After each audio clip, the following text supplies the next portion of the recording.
कैसे मेरे नन्हे और बड़े कलाकारों, आप सबका स्वागत है एक बार फिर जेनेसिस इंस्टीट्यूट ऑफ डिज़ाइन के यूट्यूब चैनल पर। आज हम आपको सिखाएंगे एक्रेलिक पेंटिंग। ये बिगनर्स के लिए है कि एक्रेलिक पेंटिंग कैसे करनी है। तो लेट्स स्टार्ट। सबसे पहले हम कैनवस बोर्ड लेते हैं। एक्रेलिक पेंटिंग कैनवस बोर्ड पे भी हो सकती है और कैनवस पे भी हो सकती है, जिसको हम स्ट्रेच कैनवस बोलते हैं। तो आज मैं कैनवस बोर्ड है बिगिनर्स के लिए। मार्जिन आप अपने हिसाब से मोटा और पतला रख सकते हैं। इससे खूबसूरती आती है पेंटिंग की। इवन कि आप स्ट्रोक्स लगाते हैं बाहर नहीं जाती। नहीं तो हमें क्या करना पड़ता है, डबल मेहनत करनी पड़ती है। पहले हम अगर स्केल से मार्जिन डालें देन फिर उस पर हमें वाइट लगा के या आपको फ्रेम करनी हो तो कोई बात नहीं, अदरवाइज़ इस तरह से आप कर सकते हैं। तो फटाफट शुरू करते हैं। अब मैं सनसेट सीन बना रहा हूँ, तो सबसे पहले मैं लूँगा क्रिम्सन कलर, और जो एक्रेलिक में मिल जाता है। आप चाहें तो कलर पैलेट में भी ले सकते हैं और डायरेक्ट भी ले सकते हैं। तो मैं आज फ़िलहाल थोड़ी आपके लिए डायरेक्ट ही कलर ले रहा हूँ। ब्रश फ्लैट लीजिए, सिंथेटिक हेयर वाले ब्रशेस लीजिए, ये अच्छा रिज़ल्ट देते हैं। स्ट्रोक अप कैसे करना है, आप इस तरह से भी कर सकते हैं। अब क्या होता है, इसके अंदर छोटे अगर मॉलिक्यूल्स हैं तो वो अच्छे से बर्स्ट हो जाए और आपका काम आपका अच्छे से दिखे, फ्लैट अच्छे से हो जाना चाहिए। दिमाग में पेंटिंग आइडिया आना चाहिए कि मैं ऊपर से डार्क कर रहा हूँ। अब देखिए, जब हम करते हैं तो ये इस तरह की, अगर आप देख पा रहे हैं तो इस तरह की स्ट्रोक्स आना शुरू हो जाती हैं। अब इसके साथ ही मैं हल्का सा स्कारलेट भी कलर लूँगा, ज़्यादा नहीं ले रहा, थोड़ा थोड़ा मैं स्कारलेट कलर ले रहा हूँ। देन मैं इसमें यूज़ करूँगा परमानेंट येलो डीप ह्यू कलर या परमानेंट येलो डीप। तो स्कारलेट मैंने थोड़ा सा मिक्स कर लिया है साथ में।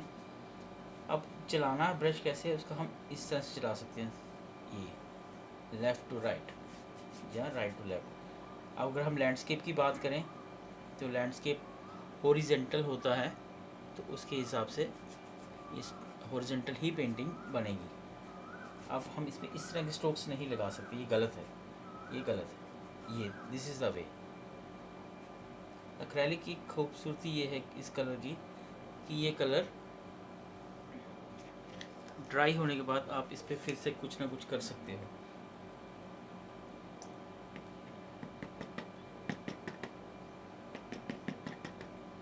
ये एरिया में ज़्यादा दिखाना चाहता हूँ और बीच में मैं थोड़ा सा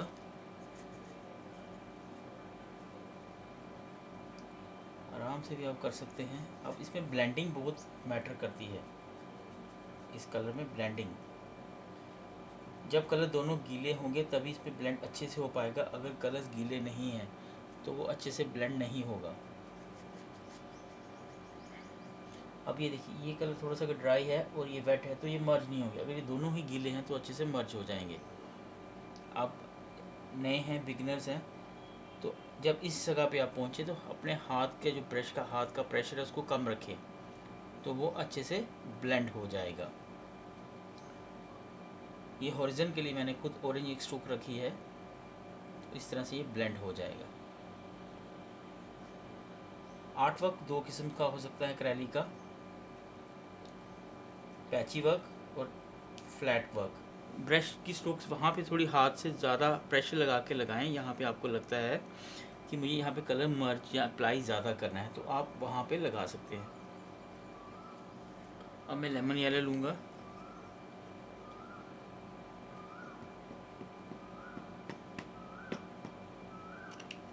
अभी मैं लेमन येलो को ब्लेंड कर रहा हूँ उस कलर के साथ। इस तरह से भी हम इसको ब्लेंड कर सकते हैं। अगर आप करते करते आपको लग रहा है कि आपका कलर ज़्यादा ही आपको पैचेस पर दिखना स्टार्ट हो गया है, तो आप अपने ब्रश को कपड़े से भी पोंछ सकते हैं और ड्राई ब्रश के साथ आप स्ट्रोक लगा सकते हैं, चाहे इस ब्रश के साथ चाहे आप थोड़ा सा इससे बड़ा ले लें। तो यहाँ जहाँ मैं एक ड्राई ब्रश के साथ एक ब्लेंडिंग कर रहा हूँ, चाहें तो साथ में ब्रश को पाइप ऑफ भी कर सकते हैं। ये है बिगनर्स के लिए। अब अगर आप देखें तो इसमें और इसमें फ़र्क आ रहा है ओरिजिन का। तो आप इसको ब्लेंड अच्छे से करें तो हो जाएगा। कुछ लोग क्या करते हैं, गलती करने के लिए पानी लेते हैं और पानी से ब्लेंड करने की कोशिश करते हैं, ये गलत है, एक्रेलिक में बहुत गलत, ये ना करें। इसके लिए आप क्या कर सकते हैं, थोड़ा सा कलर, जैसे मैंने यहाँ पे स्कारलेट लगाया था, यहाँ में परमानेंट येलो कलर लगाया था, तो आप यहाँ पे कलर फिर से अप्लाई कर सकते हैं। एक्रेलिक कलर की जैसे मैंने आपको पहले बताया खूबसूरती क्या है कि ये ड्राई होने के बाद इस पर आप फिर से वही रिक्रिएशन काम कर सकते हैं। तो मैंने ये स्कारलेट लिया है और इसको मैं हल्का सा फिर से अप्लाई कर रहा हूँ और इसको आगे तक कलर को छोड़े मत, उसको प्रॉपर लेके आएँ। अब ये जो स्ट्रोक्स दिख रही है इसके लिए मुझे ऑरेंज कलर जिसको हम बोलते हैं, पर नाम उसका है परमानेंट येलो डीप, इसमें ह्यू भी आता है। मैंने ये लिया है। अब मैं इसको अच्छे से ब्लेंड कर दूंगा कि जो पैच वर्क था वो कंप्लीट ख़त्म हो जाए। आप इसको नीचे तक भी ला सकते हैं। पेशेंस रखिएगा आर्ट वर्क में, मैं हमेशा से बोलते आया हूँ।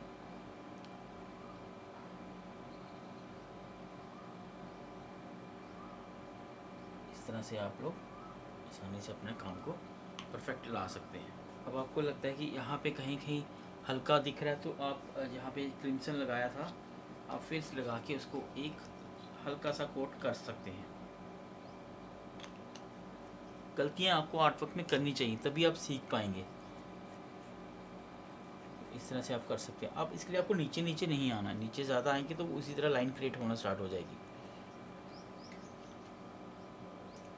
एक्रेलिक कलर्स एक्सपेंसिव भी होते हैं, कंजूसी कम करें।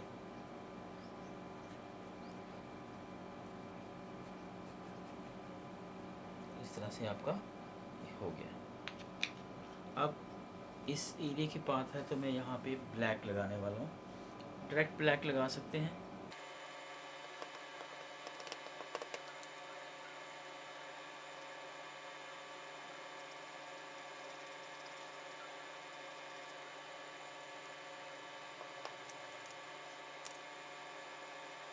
अपनी मर्जी से आप अगर इस हॉरिजन को डार्क करना, ऊंचा नीचा करना चाहते हैं आप कर सकते हैं।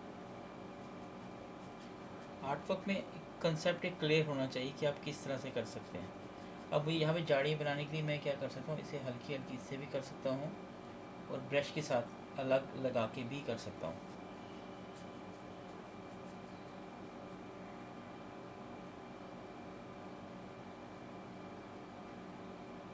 इस तरह से कर सकता हूँ और छोटा ब्रश लेके उससे भी मैं हल्की हल्की स्ट्रोक्स लगा सकता हूँ।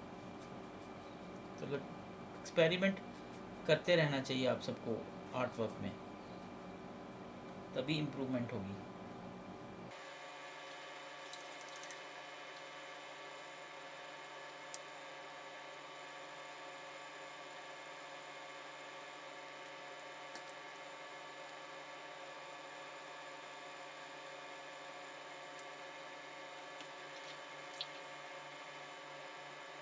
थोड़ा सा इसको ड्राई होने दें, देन इसके ऊपर नेक्स्ट काम करेंगे। कंसेप्ट क्या आता है, मैं सोच रहा हूँ यहाँ शाम हो गई है तो इस पार्ट को थोड़ा सा इसको सन का भी हम इफेक्ट दे सकते हैं।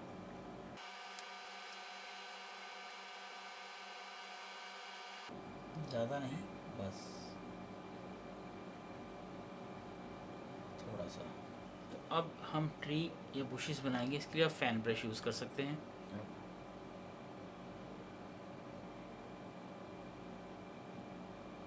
इस तरह से आप कर सकते हैं। अगर आपके पास फैन ब्रश नहीं है आप सिंगल ब्रश स्ट्रोक्स भी लगा सकते हैं।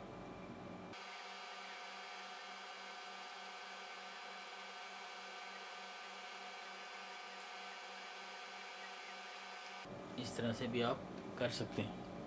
मुझे लग रहा है कि मैं फ्लैट ना लगाते हुए कहीं कहीं पे पैची थोड़ा सा लगा दूँ। छोटे ब्रश के साथ आप दूर से आते हुए पंछी जो शाम को घर आ रहे हैं वो भी बना सकते हैं।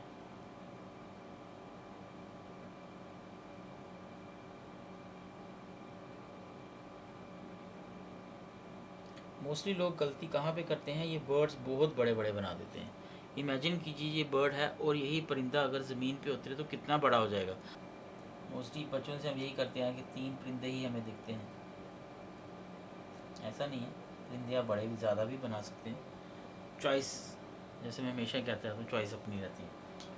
आजकल कंटेम्प्रेरी आर्टिस्ट अपने हिसाब से आप चेंज कीजिए, जरूरी नहीं आप फिक्स मत रहिएगा किसी में। बिगनर्स के लिए इतना भी काफ़ी है।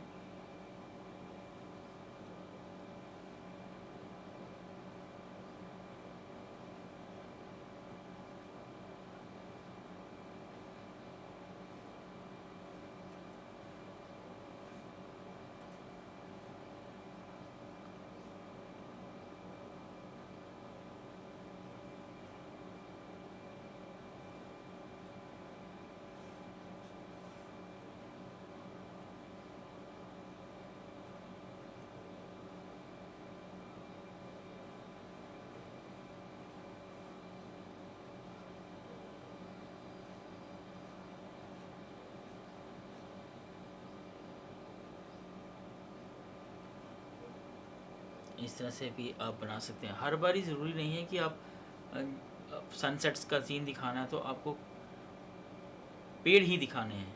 आप बड़े इस तरह से भी स्ट्रोक्स लगा के कुछ ना कुछ अपने इमेजिनेशन से भी लगा सकते हैं। ये ट्यूटोरियल बिगिनर्स के लिए था, इसलिए मैंने इसको ज़्यादा नहीं इस पर काम कर रहा हूँ। हाँ, इसके लिए अगर आप चाहें तो एक थोड़ा सा इसको डेकोरेट कर सकते हैं, या इसमें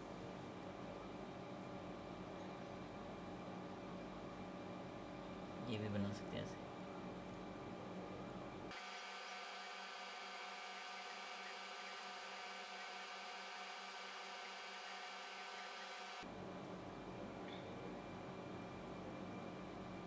चैनल में नए हैं तो सब्सक्राइब करें।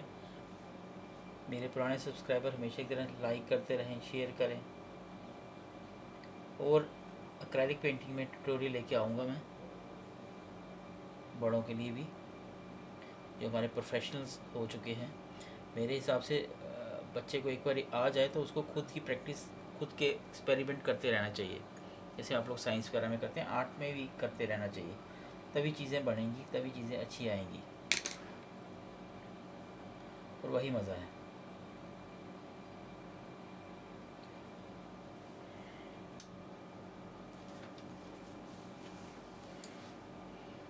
इस तरह से आप इसमें और भी बढ़ा सकते हैं, ऐसा नहीं है कि नहीं बढ़ा पाएंगे। कंसेप्ट है, आर्ट का है। आप जंगल का सीन है तो ऐसा तो है नहीं कि एक जैसा ही रहे, कुछ भी चेंजेस करते रहें। छोटे बुशेस बनाएं, बड़े बनाएं।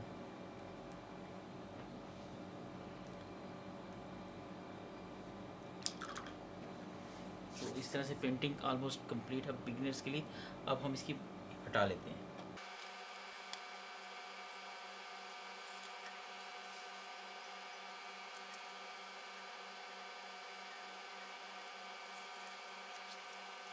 तो ये आपकी पेंटिंग कंप्लीट है। लाइक करें, शेयर करें, सब्सक्राइब करें। तब तक हैप्पी पेंटिंग। जय हिंद।